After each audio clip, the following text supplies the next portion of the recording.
नमस्कार, स्वागत है आपका जनगणमन 24/7 पर, जो कि मेरा यूट्यूब चैनल है। आप उसे लाइक करें, सब्सक्राइब करें। और पूरा ये जो घमासान नीट इम्तिहान को लेकर है कि नीट के पेपर लीक हो गए, पेपर कैंसिल हो गए, और अब प्रधानमंत्री नरेंद्र मोदी वायुसेना से वो सारे पेपर्स ट्रांसपोर्ट करा के अब दोबारा री एग्जाम करा रहे हैं। यानी कि नीट के छात्रों को अभी भी लेकिन ये नहीं पता कि उनका एग्जाम ठीक से हो पाएगा या नहीं हो पाएगा। दूसरी तरफ जो सीबीएसई के छात्र हैं वो ओएसएम सिस्टम से ग्रसित हैं। अभी उनको ये नहीं पता कि उनकी मार्कशीट्स को कैसे रीइवैल्यूएट किया जाएगा। लेकिन इस सारे घमासान के बीच में जब त्राही त्राही मची हुई है छात्रों के बीच में, तो कॉकरोच जनता पार्टी ने एक ऐसा डेटा लाकर सामने खड़ा कर दिया है कि मोदी जी अब मुंह छिपाते फिरेंगे। जितने मोदी जी के मंत्री हैं वो भी मुंह छिपाते हुए फिरेंगे। मैं इसलिए ये बात कह रही हूं क्योंकि अगर आप कॉकरोच जनता पार्टी का ये ट्वीट देखें तो वो एक तरीके से दर्शाता है कि कितनी दोगुली पार्टी है बीजेपी। कहती कुछ है, करती कुछ है। और ये देखिए, कॉकरोच जनता पार्टी का अभी कुछ ही देर पहले का जो ट्वीट है उसमें लिखा है, Dharmendra Pradhan son is studying in the US. जो शिक्षा मंत्री हैं उनका बेटा अमेरिका में पढ़ रहा है। पीयूष गोयल जो मंत्री हैं उनका बेटा सिंगापुर में पढ़ रहा है। Piyush Goyal son is studying in Singapore. Anurag Thakur son is studying in Canada. Nirmala Sitharaman daughter is studying in USA. S Jaishankar son is studying in UK. Jyotiraditya Scindia son is studying in US. Nishikant Dubey son is studying in Scotland. Smriti Irani son is studying in UK. फिर सवाल होता है, why would these people speak out against the NEET paper leak?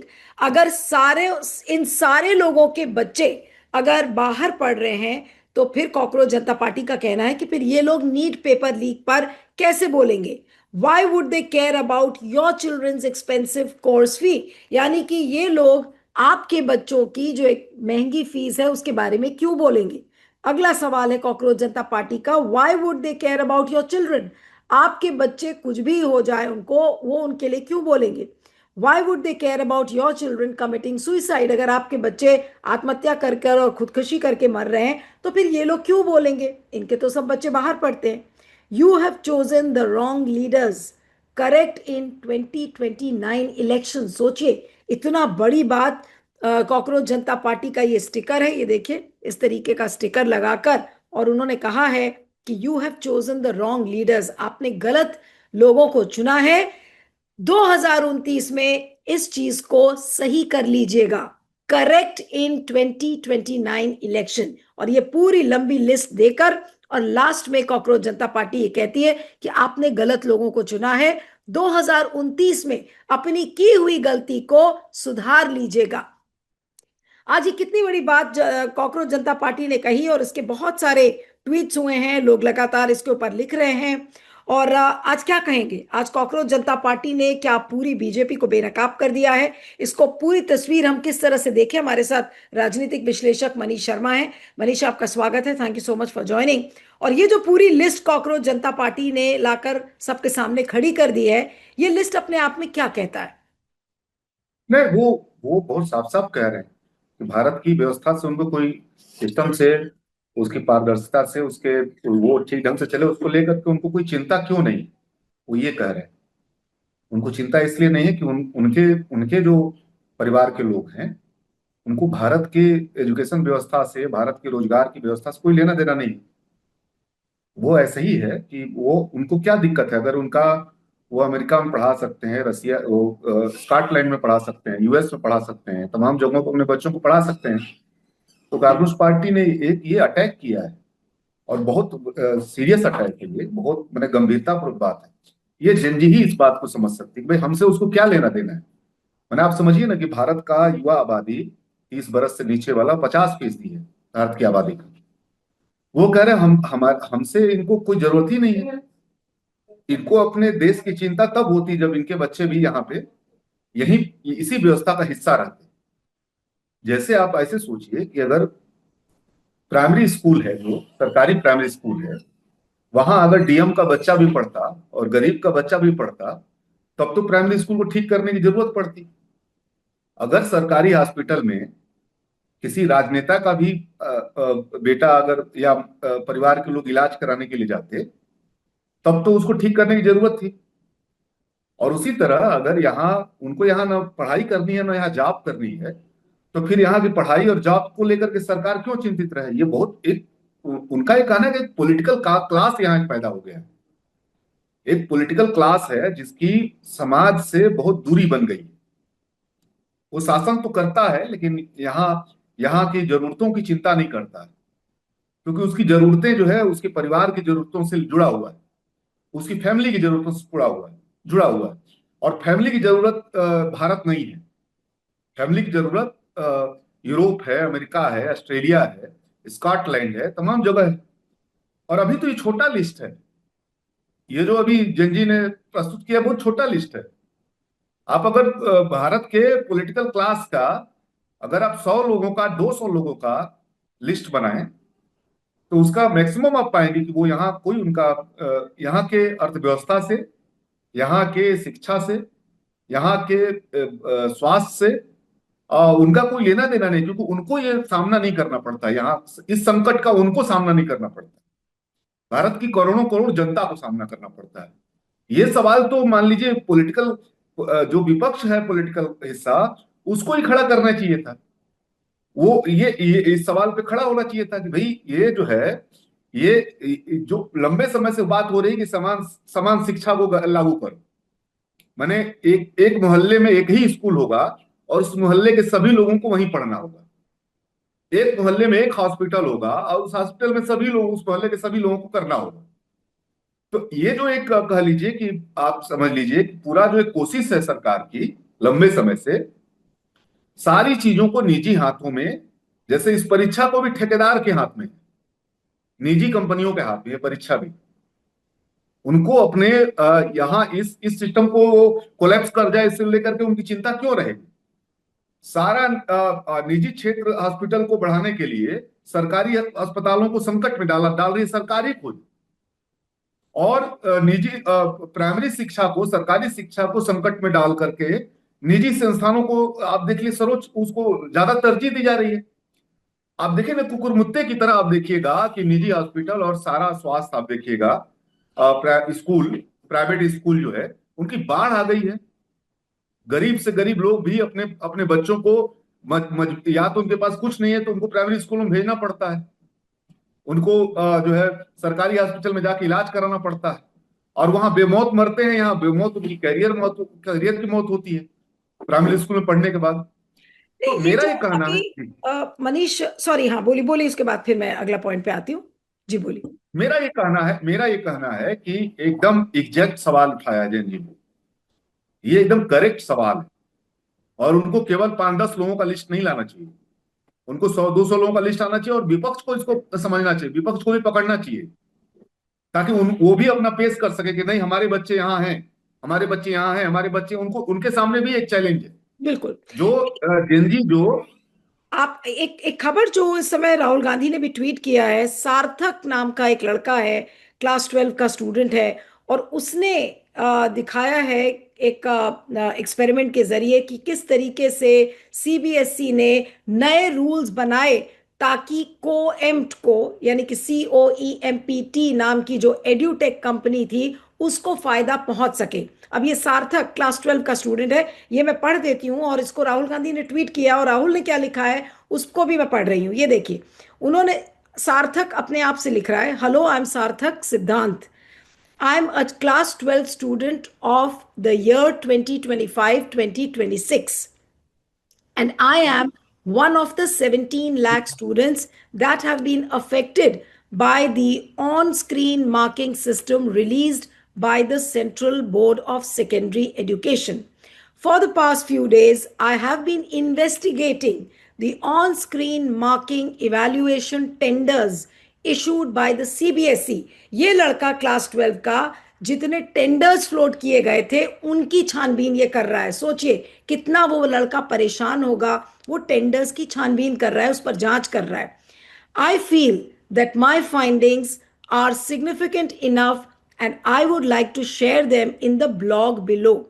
This is a story of how a massive public institution deliberately played with students' futures by rewriting its own rule book। यानी कि CBSE की एक rule book थी, उस rule book को बदल दिया गया ताकि कोएम्ट नाम की एड्यूटेक कंपनी को इस तरीके से फायदा पहुंच सके। अब इसको राहुल गांधी ने ट्वीट किया है। राहुल गांधी का ट्वीट क्या कहता है उसको भी मैं पढ़ के बता देती हूँ, और उसके बहुत सारे रीट्वीट्स हो चुके हैं ऑलरेडी। अभी अभी का ये ट्वीट है।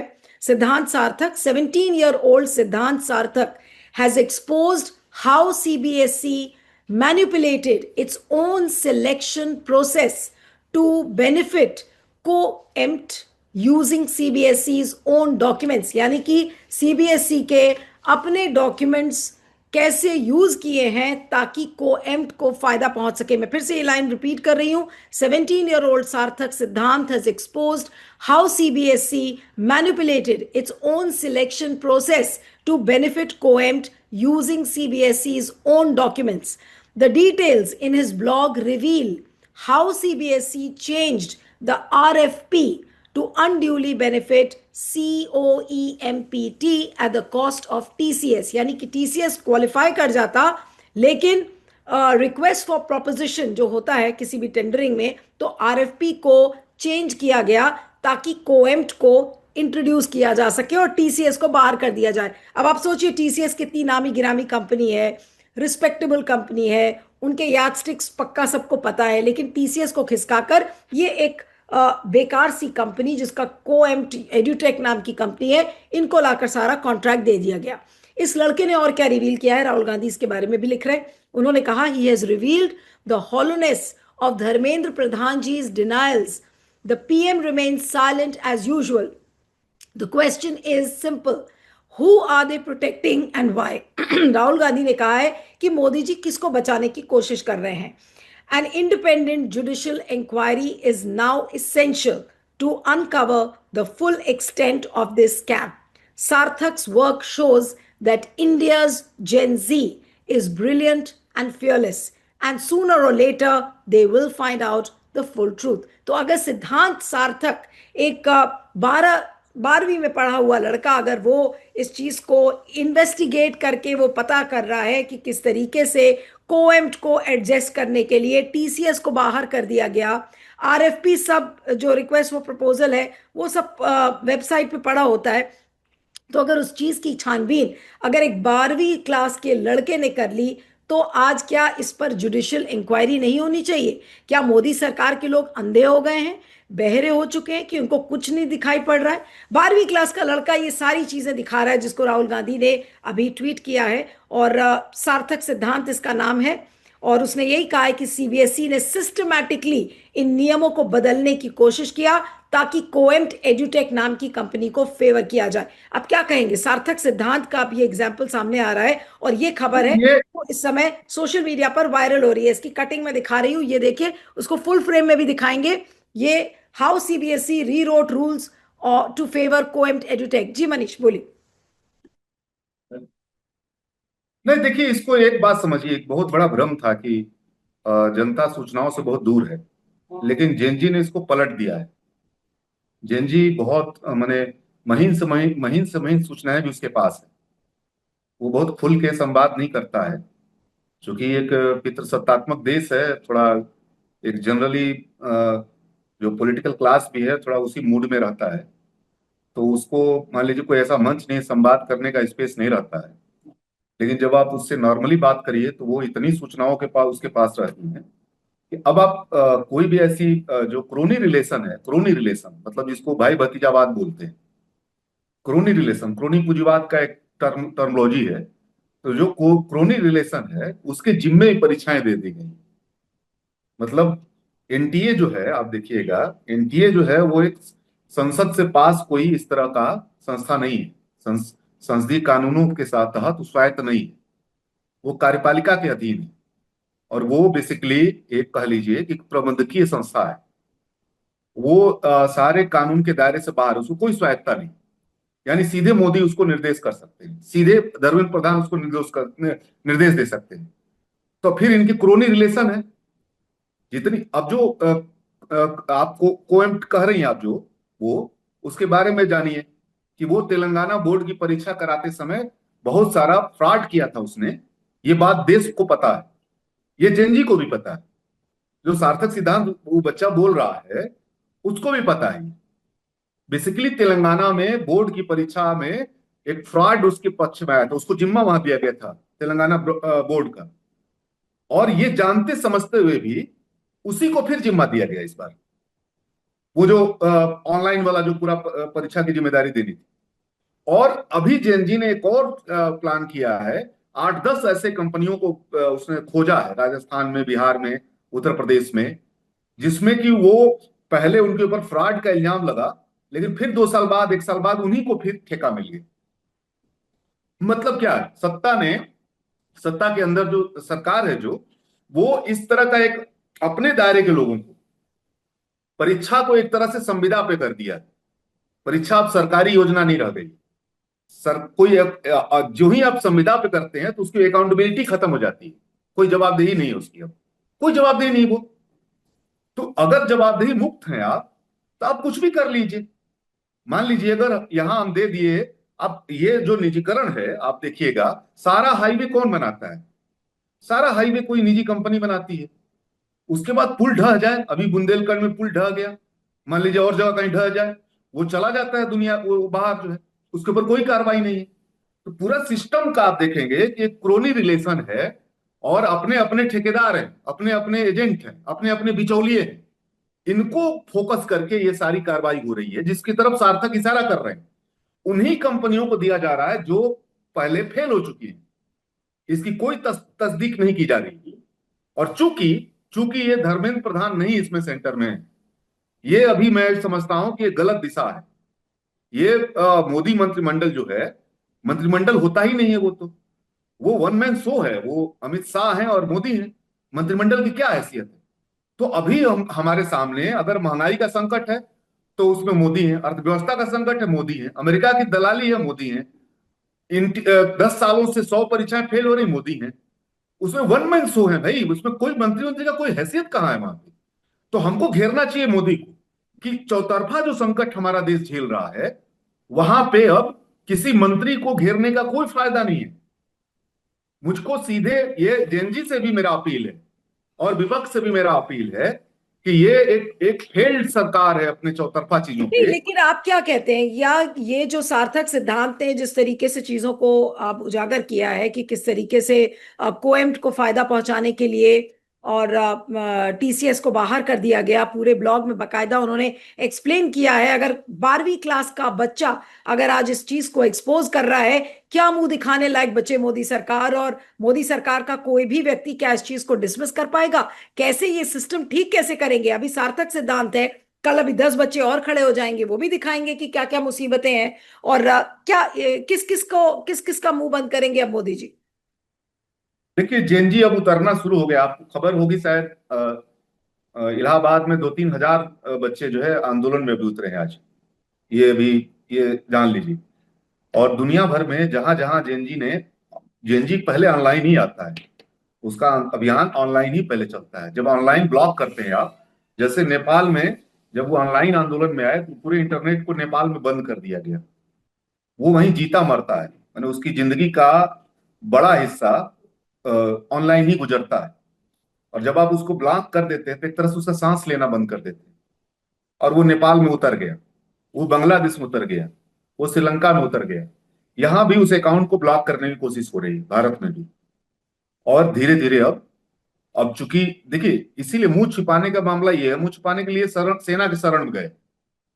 जो मुंह छुपाना है, चूंकि जवाब नहीं है इस पूरे मसले का, सेना के शरण में जाकर के वो तमाम जो सवाल हैं उन सवालों को ढक देना चाहते हैं।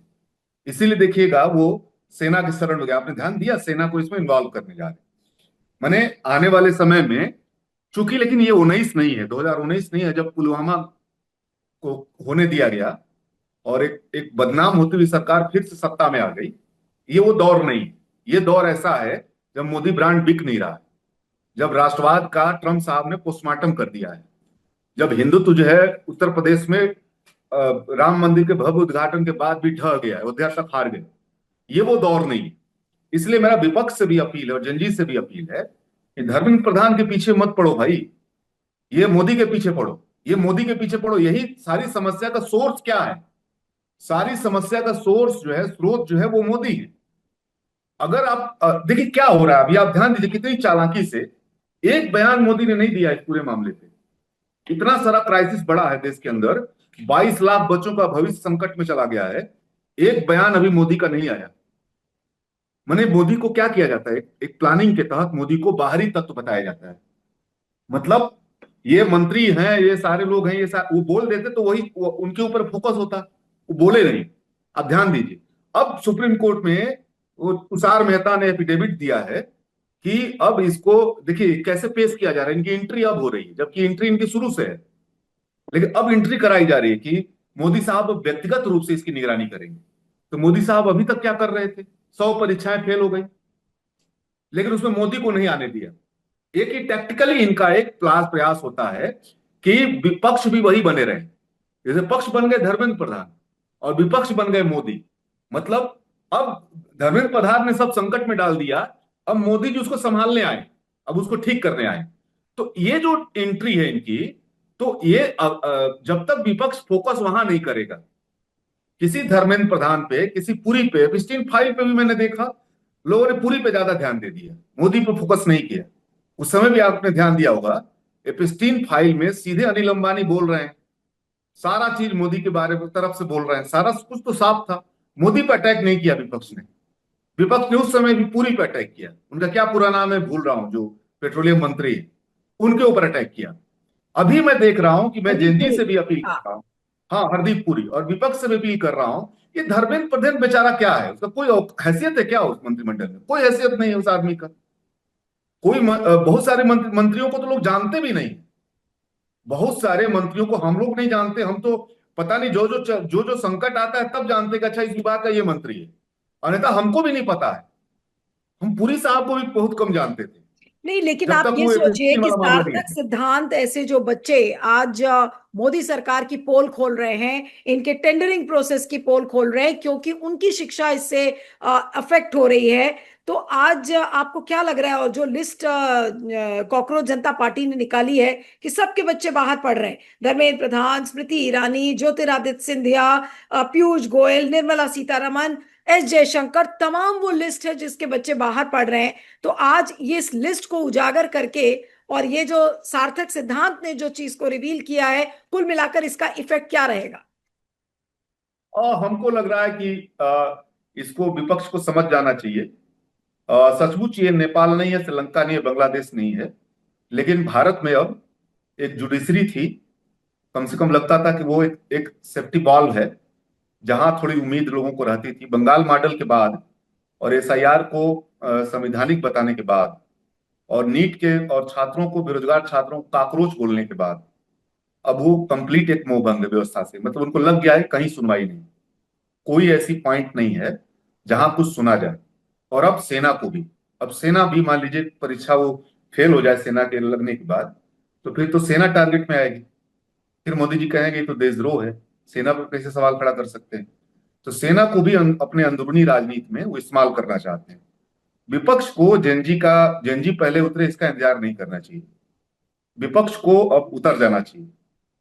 विपक्ष जब उतरता तो जेनजी हर जगह उसके साथ खड़ा होता, एक बात में एकदम नहीं, कंफर्म हूं। आप ये देखिए ना कि विपक्ष, आज एक नहीं कितने बच्चे, वेदांत नाम का बच्चा जिसने पहले कहा कि मेरी हमारी आंसर, हमें किसी और की आंसर स्क्रिप्ट मिल गई। उसके बाद निसर्ग अधिकारी ने जिस तरीके से भांडाफोड़ किया, निसर्ग अधिकारी ने बता दिया कि क्या क्या इसमें पूरा उन्होंने उजागर किया अपने तरीके से। अब ये इस लड़के को मैं देख रही हूँ, सार्थक सिद्धांत को, इसने पूरी पोल खोल दी है। अब ये सब 12वीं के बच्चे हैं जो लगातार इन चीजों पर बात कर रहे हैं, इन्वेस्टिगेट कर रहे हैं। और ये अब क्या करेगा, क्या एजुकेशन, पूरे शिक्षा का जो पूरा जो एक ओवरहॉलिंग सिस्टम है, क्या अब ये बच्चे खुद ही करने के लिए दौड़ पड़ेंगे? नहीं, इसमें देखिए एक बात है, अगर बच्चे उतर जाएंगे तो बहुत अराजकता होगी। ये ये विपक्ष की जिम्मेदारी है कि इसको संगठित आंदोलन की तरफ मोड़ दे। मैंने अब चुनाव से मसला नहीं हल होगा, सड़क ही इस मसले को हल करेगी। चुनाव को तो बंगाल मॉडल के बाद अब बहुत मुश्किल, तो चुनाव से तो ये सरकार जाएगी, इसका अब कम उम्मीद है। और जेनजी अगर तनाव में चला, जो जैसा जा रहा है वो, अगर वो उतर गया डायरेक्टली, तो एक एनार्की देश में आएगी जो किसी के लिए अच्छा नहीं होगा। इस बात को विपक्ष को पकड़ना चाहिए कि वो क्यों नहीं उतर रहा है। वो उतरता, अपील करता, 50-100 रैलियां करता। वो केवल चुनाव में ही क्यों 50-100 रैलियां करेगा? राहुल गांधी सामान्य समय में ही 4,000 किलोमीटर चलेंगे, इस खास समय में नहीं चलेंगे। वो यात्रा में निकल जाते। अखिलेश यादव अपने प्रदेश में क्यों नहीं निकल सकते हैं? स्टालिन क्यों नहीं निकल सकते हैं? राजद के नेता जो है वो अपने राज्य में यात्रा में क्यों नहीं निकल सकते हैं? जेएनजी से जेएनजी से दूरी केवल सत्ता की नहीं है, विपक्ष की भी है। जेएनजी वहां भी निराश है। उसके उसके साथ संवाद क्यों नहीं आप बढ़ाते? आपको तो इस अवसर का, एक ऐसी सरकार जो देशद्रोही है, देश को गटर में ले जा रही है, संकट में ले जा रही है, उससे निपटने का एक बड़ा मौका दिया है। तो आप जेएनजी को, आप मान लीजिए ना कि हम जेएनजी को नहीं ठीक से समझ रहे थे। हमारा भी उसके साथ संवाद कम था। हमने भी उसको कम महत्व दिया। वो क्यों काकरोच पार्टी बना रही है? क्यों नहीं किसी सपा के साथ, किसी राजद के साथ, किसी कांग्रेस के साथ क्यों नहीं उतर रहे हैं? वो अलग से क्यों कर रहे हैं? और 2 2 करोड़ लोग तुरंत उतर जा रहे हैं 4 दिन के अंदर। मैंने भाजपा के इंस्टाग्राम से चले जा रहे हैं ऊपर, कांग्रेस के इंस्टाग्राम से चले जा रहे हैं ऊपर। आप कल्पना करिए ना। मुझको लगता है कि अभी भी अवसर है। चौतरफा घिर चुकी है मोदी सरकार। राहुल गांधी को और ये जितने विपक्ष के कुछ महत्वपूर्ण नेता हैं, उनको अब उतर जाना चाहिए। और उनको यही कह के उतरना चाहिए कि हम जेएनजी से संवाद करने के लिए पूरे देश में घूमेंगे, अपने राज्य में घूमेंगे। ये अगर उतर जाते तो ये आंदोलन अराजकता की तरफ नहीं बढ़ता, एक संगठित आंदोलन की तरफ बढ़ता। और ये सरकार वास्तव में फाइनली संकट की तरफ बढ़ती। जी। नहीं, लेकिन अब आपको क्या लग रहा है कि ये जितने भी नौजवान हैं या फिर जो यूथ मूवमेंट्स हैं, अब अभी तो बस हम लोग बात ही कर रहे हैं क्योंकि चीजें अनफोल्ड हो रही हैं। अभी अभी भी विपक्ष क्या डिमांड कर रहा है? जुडिशियल इंक्वायरी हमें करानी चाहिए। आपको लग रहा है कि कोई जुडिशियल इंक्वायरी होने वाली है? विपक्ष ये डिमांड कर रहा है कि भाई इस्तीफा दे प्रधान, धर्मेंद्र प्रधान। उससे कोई फायदा होने वाला है? इस्तीफा कभी होगा नहीं। क्या इसमें अकाउंटेबिलिटी फिक्स की जाएगी? ऐसा कभी नहीं होगा, क्योंकि जब आज तक नहीं हुई तो इस मामले में भी नहीं होगी। तो फिर ऐसे में अब विकल्प बचा क्या है?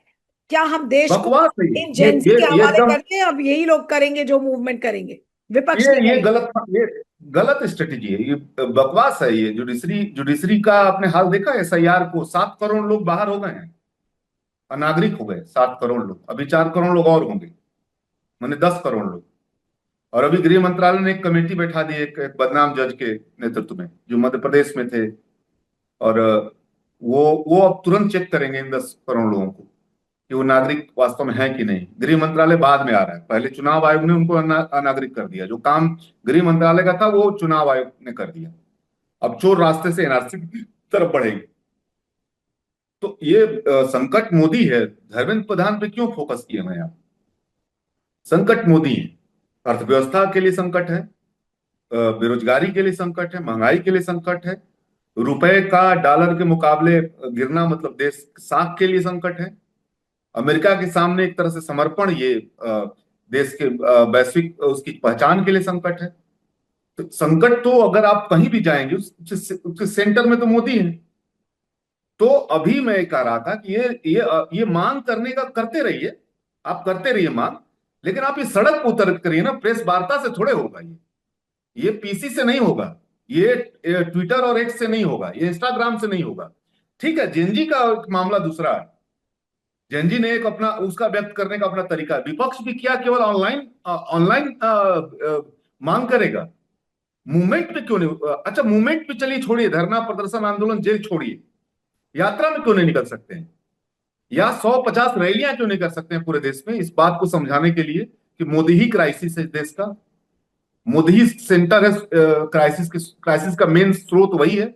ये बात क्यों निकल? अगर वो निकल जाते तो जगह जगह जेएनजी को साहस मिलता, नहीं, उसका लेकिन अब भरोसा खबरें विपक्ष तो के आ ऊपर रही है जाता। कि इंडिया गठबंधन की शायद एक मीटिंग होने वाली है 6 जून को। हो सकता है कि ये सारे इश्यूज डिस्कस हों, उसमें ये भी बातचीत हो कि भाई कौन से इशू को लेके हमें कब जाना है, कैसे जाना है। हो सकता है जॉइंट रैली को लेकर बातचीत हो। क्या आपको लग रहा है कि जेंजी ने अब विपक्ष को जगाने का काम किया एक तरीके से? और हमको लग रहा है विपक्ष लेट कर रहा है, समय पे पहलकदमी ले नहीं रहा है। ये जो समय होता है ना, तुरंत आपको फैसला लेना होता है। जैसे मान लीजिए, जरूरी नहीं है कि इंडिया गठबंधन की मीटिंग हो तभी करिए। हर पार्टी अपना अपना भी कर सकती है, कोई जरूरी नहीं है। इंडिया गठबंधन तो एक ढीला ढाला गठबंधन है। मान लीजिए एक प्रक्रिया में सब लोग मिलते, राहुल गांधी खड़ा अपने तरह से यात्रा में निकल सकते थे। कभी वो 4,000 किलोमीटर यात्रा में निकले, वो इंडिया गठबंधन की मीटिंग करके थोड़े निकले। या अखिलेश यादव किसी चुनाव के दौर से पहले बस यात्रा किए थे पूरे उत्तर प्रदेश में, तो वो किसी इंडिया गठबंधन से मिलके थोड़े किए। ये इनको अपने अपने राज्यों में जेनजी से संवाद का एक अभियान शुरू कर देना चाहिए। जेनजी से संवाद का बस वो घोषित ही कर देते कि हम जेनजी से संवाद के लिए ही यात्रा में निकल रहे हैं। हम पूरे देश में जेनजी से संवाद करेंगे कि हमारे अंदर क्या कमी है, आप हमसे भी पूछिए। सत्ता के अंदर क्या कमी है, आप सत्ता से भी पूछिए। और हम ठीक करने के लिए तैयार हैं। आप आपकी बातों को सुनने के लिए तैयार हैं। हमसे भी एक भूल हुई है कि हम शायद आपसे उतना संवाद में नहीं रहे। ये एक एक एक ईमानदार स्वीकृति की तरफ अगर बढ़ता विपक्ष, तो भरोसा थोड़ा अभी सत्ता के खिलाफ ज्यादा है, विपक्ष पे कम है। मैंने सत्ता के खिलाफ गुस्सा ज्यादा है, विपक्ष पे कम है। लेकिन ये एक ये जो खाई है, इसको पाटा जा सकता था अगर तुरंत। अब ठीक है, इंडिया गठबंधन की मीटिंग हो रही तो देखा जाएगा, इंतजार किया जाएगा क्या कर रहे हैं जी। चलिए देखते हैं इस पूरे मामले में क्या होता है। लेकिन सिद्धांत ने जो आज एक बार फिर से इसको उजागर किया है, और सार्थक सिद्धांत जिस बच्चे का नाम है, और उसने ये दिखाया कि किस तरीके से जो कोएम्ड एडुटेक है उसको फेवर करके और टीसीएस से बाहर कर दिया। और उसने एक ब्लॉग लिखा है जिसके चलते ये सारी बातें सामने आई हैं। राहुल गांधी ने उनको ट्वीट किया है। अब देखना होगा कि ये पूरा मामला किधर को जाता है। आपका बहुत बहुत शुक्रिया। Thank you so much for joining.